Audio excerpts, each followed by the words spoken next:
senhores telespectadores, a cidade que está na nossa frente é Montemor Novo, mas se olharem com atenção, veem duas povoações. No alto da colina estão umas muralhas, umas velhas torres. Aquela é a antiga vila de Montemor Novo. Teve foral em 1203, portanto, no princípio do século XIII. Fora da muralha, espraia-se uma povoação, casas modernas, é a atual cidade de Montemor Novo. É nesses horizontes de memória que eu hoje me vou espraiar. Vamos lá ver como a vila nasceu e como se transformou em cidade.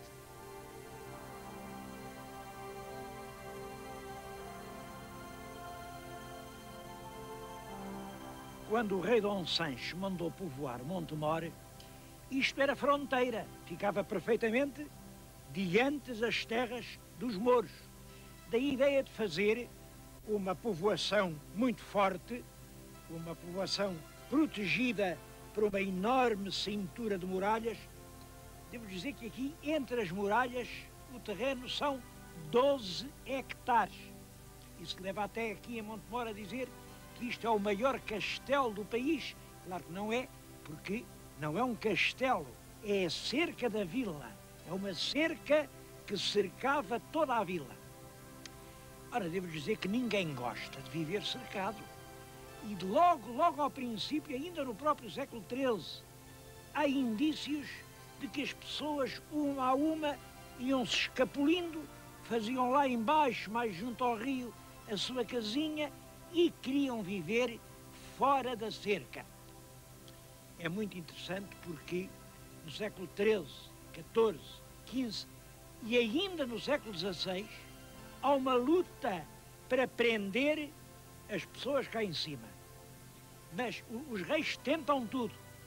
Por exemplo, os serviços mais antipáticos que o Conselho tinha, como trabalhar nas obras, arranjar os caminhos, guardar os preços, se vivesse cá dentro, estava dispensado.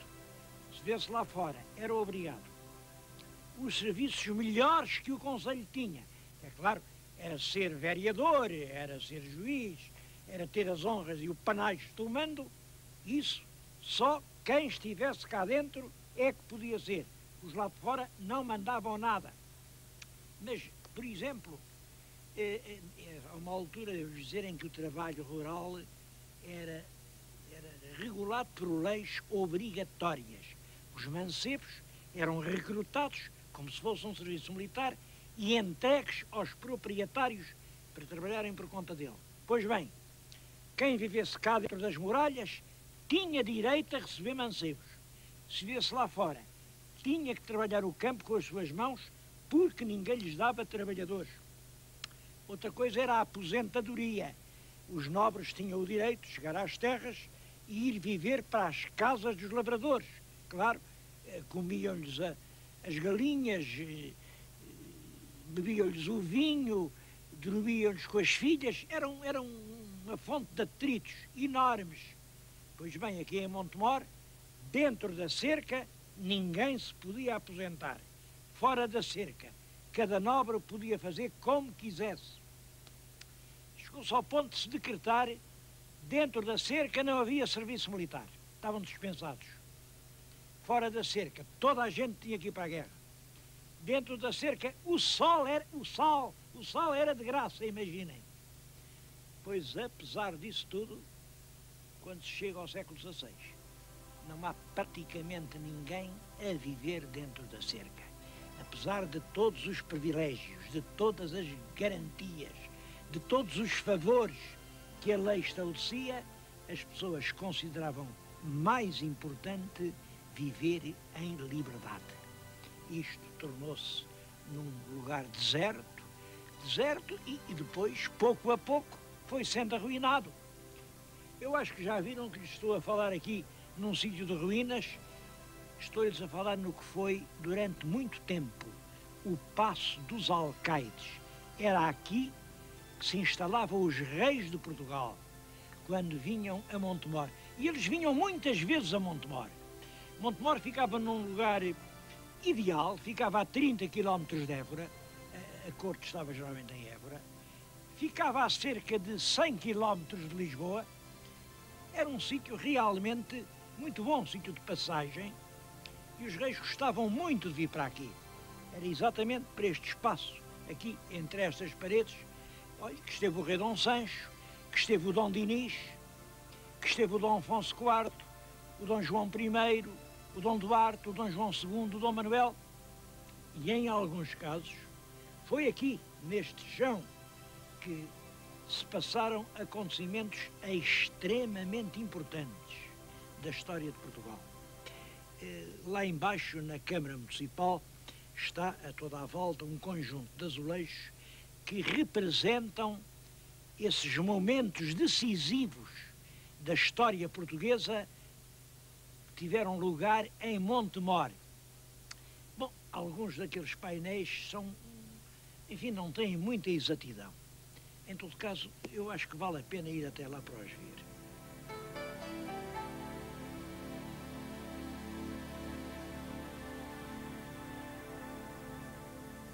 Os azulejos da Câmara são estes que estão na nossa frente.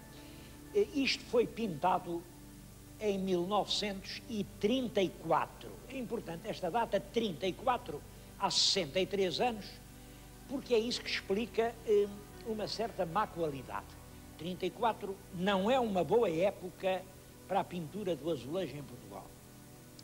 Bom, em todo caso, os temas têm interesse. Além, estão a prender o São Mansos.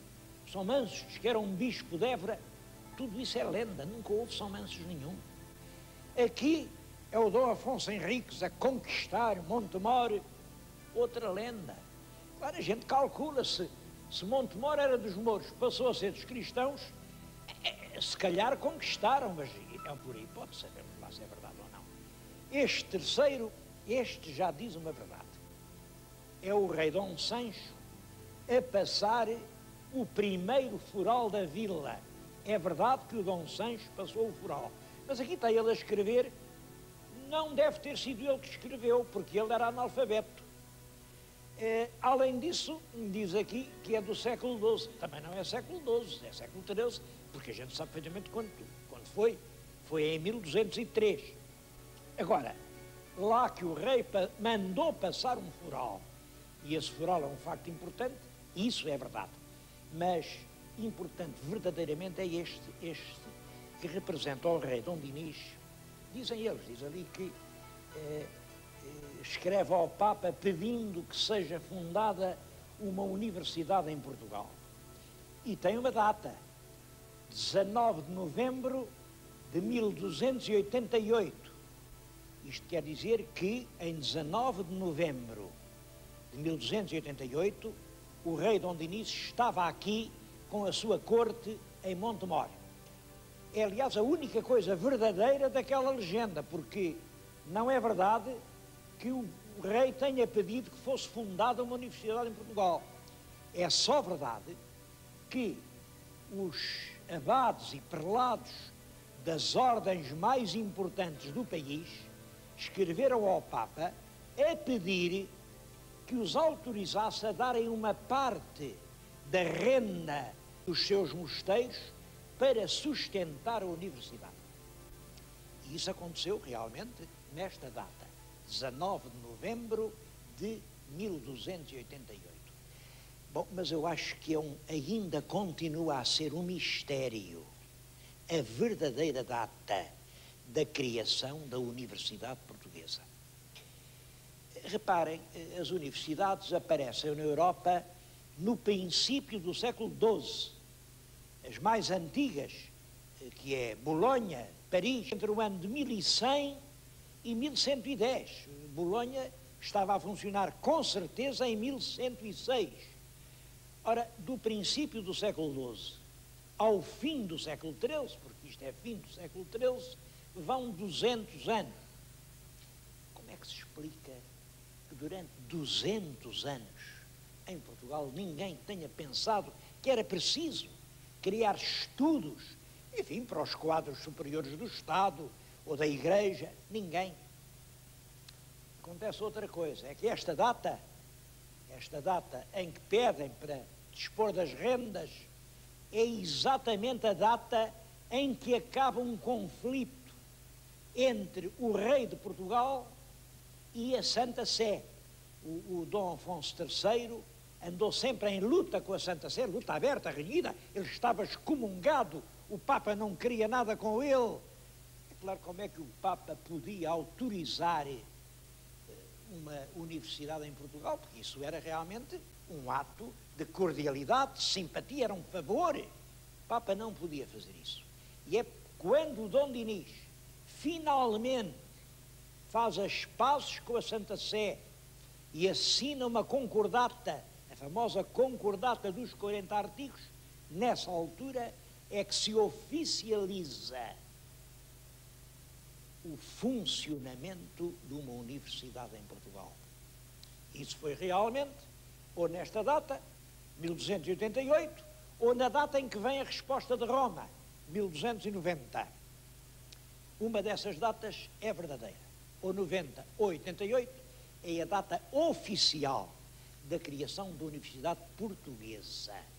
Discutiu-se muito, essa universidade foi a de Lisboa, foi a de Coimbra, isso não tem sentido.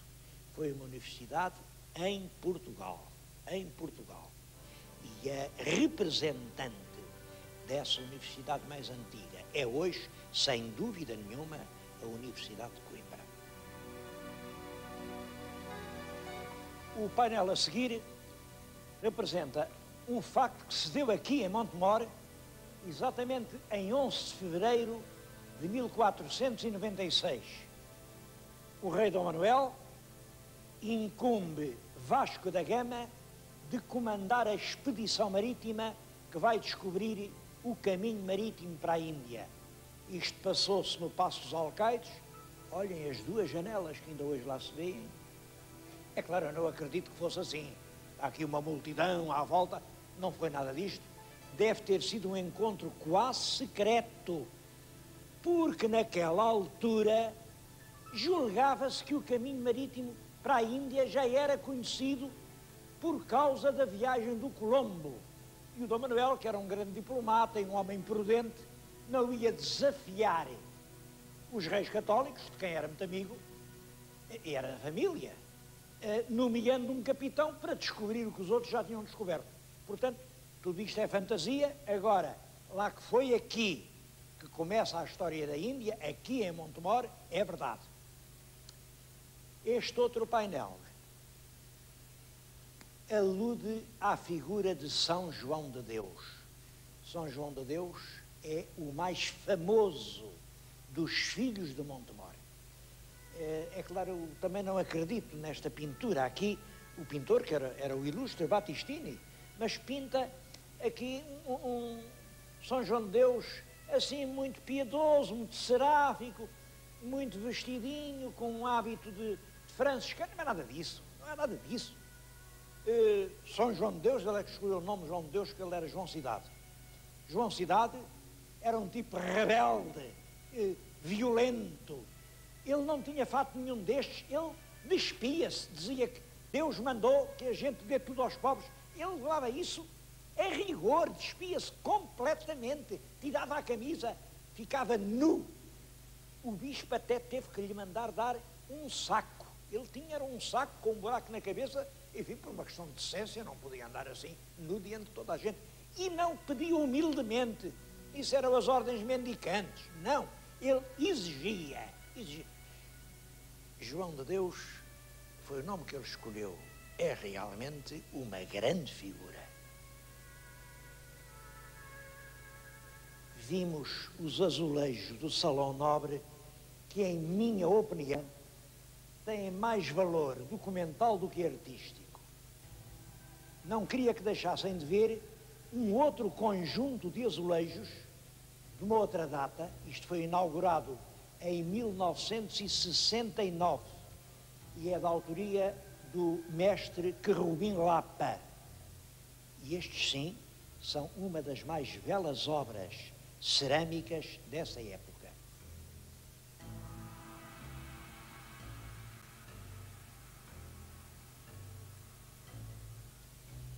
E aqui temos outra imagem de São João de Deus. Quanto a mim, esta é muito mais verdadeira que a que vimos há pouco. Representa-o carregando aos ombros um moribundo, o que ele fez muitas vezes, o que ele dedicou uma boa parte da vida a tratar dos doentes. Houve uma vez em Granada, acharam que ele era doido e meteram-no num hospício de dementes. E ele viu como os doentes dessas doenças mentais eram tratados com crueldade, até às vezes com selvageria. Ninguém acreditava na doença. Aquilo era obra do diabo. Bom, ele quando saiu de lá, consagrou-se a tratar dos doentes dessas doenças. Tratava-os carinhosamente, amorosamente. Por toda a cidade exigia que lhe dessem dinheiro para manter o seu hospital. A verdade é que esse exemplo impressionou. Vieram outras pessoas a ajudá-lo. Quando morreu, tinha fama de santo na cidade de Granada. Poucos anos depois, havia casas como aquela por toda a Europa. Em 1571, o Papa Pio V, criou a Ordem dos Irmãos Hospitaleiros de João de Deus. E hoje, em todo o mundo, há perto de 200 de casas onde são acolhidos milhares e milhares de doentes. Com toda a razão, o Papa Leão XIII designou este rapaz de Montemor o patrono dos hospitais e dos doentes em todo o mundo. Esta estátua que veem representa que ele nasceu aqui, neste lugar onde estamos.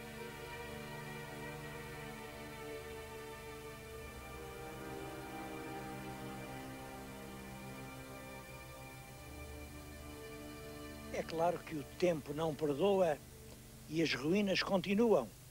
Agora, num destes últimos invernos, caiu aqui este bocado de muralha. Estão a ver lá ali, ainda está o bloco, está completo. Bom, caiu, parece que em parte por causa destes arbustos e esta vegetação que rompe no sopé da construção e arruína tudo. Agora, o que é importante é isto, é que a Câmara Municipal de Montemor quer evitar isso, quer arrancar os arbustos, mas naturalmente mexer nestas coisas é melindroso e a Câmara só pede que lhe digam como deve fazer. E tem escrito ao IPAR, digam-nos como é que a gente deve fazer para evitar esta ruína.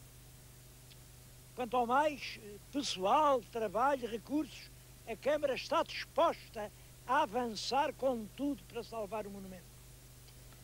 Tudo o que a Câmara tem pedido é uma resposta, mas o IPAR nem uma resposta lhe dá.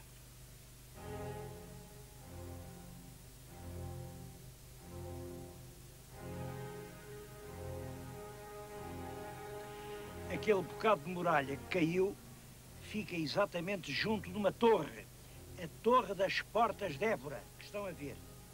Se não lhe acodem, é a torre que cai com qualquer destes invernos. E é pena porque a torre tem uma lenda curiosa, uma lenda que já ouvimos noutro sítio, exatamente em Montemor o Velho, uma lenda de Montemor que acho que, por causa do nome, passou para aqui. Mas aqui a lenda conta-se de outra maneira.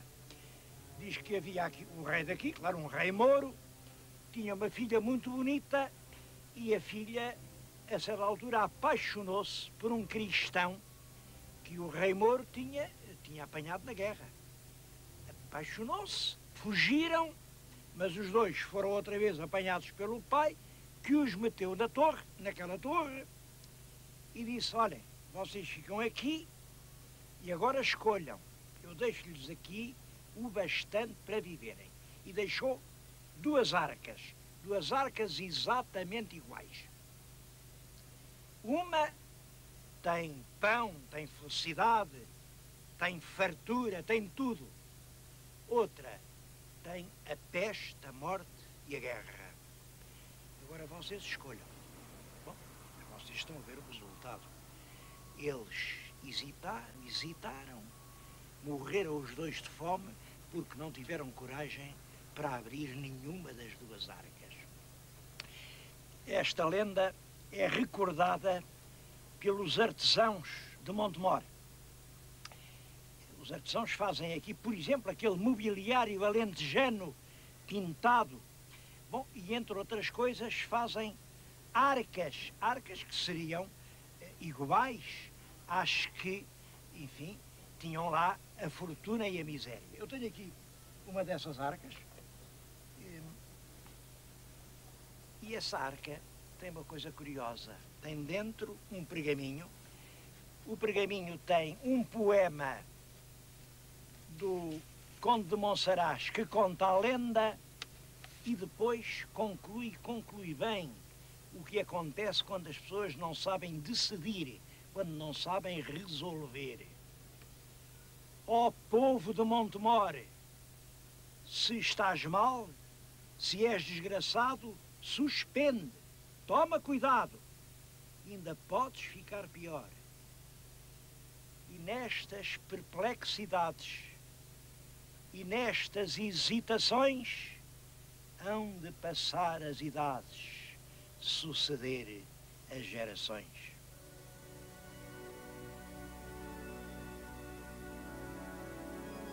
E já passaram muitas gerações aqui em Montemor Novo. Não há nenhum lugar tão bom para as evocar como este em que agora estou. É a mais antiga igreja cristã de Montemor. Diz-se até que é uma antiga mesquita do tempo dos mouros, que depois foi transformada em igreja de Santiago. E reparem que cada época deixou aqui a sua marca. A geração do próprio rei Dom Sancho, eu creio que aqueles túmulos são túmulos dessa altura. Depois do tempo de Dom Dinis, aquela porta gótica, era da campanha de obras importantes do tempo de Dom Dinis. As paredes têm ainda frescos, restos frescos do tempo de Dom Manuel. Do nosso tempo, o que aqui há, eu só encontro este buraco. Este buraco foi feito há pouco tempo por arqueólogos que perfuraram o chão da igreja à procura de uma pré-história que afinal não encontraram.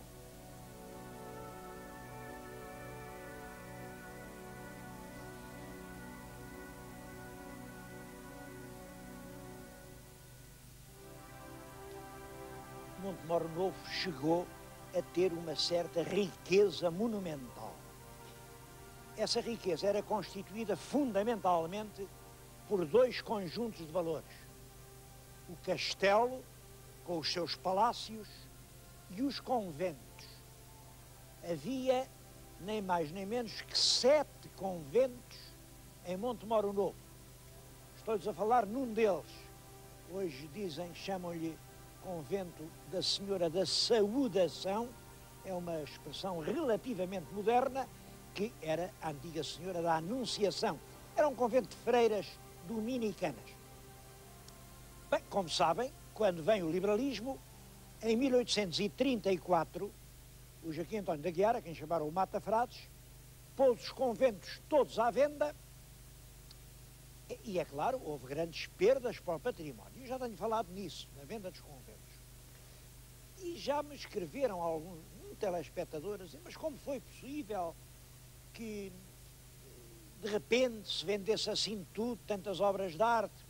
Bem, devo-lhes explicar que a razão da venda dos conventos em 1884 foi apresentada essencialmente como uma razão económica, quer dizer, nos conventos havia milhares e milhares de pessoas que viviam sem fazer coisa nenhuma a não ser rezar.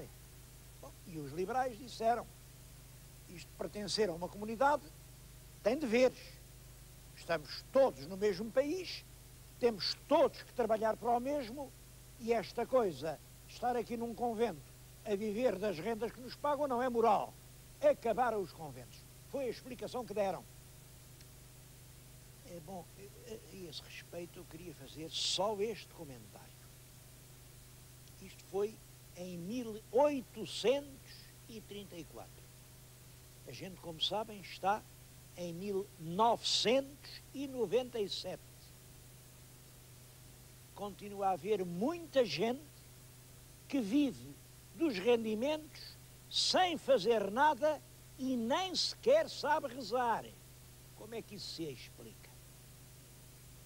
É uma anotação à margem do programa, mas dá para pensar. Em todo caso, queria dizer isto. Houve alguns conventos que não foram vendidos, não foram porque ninguém os quis comprar ou qualquer razão. Estou-lhes a falar num deles. Este nunca foi vendido.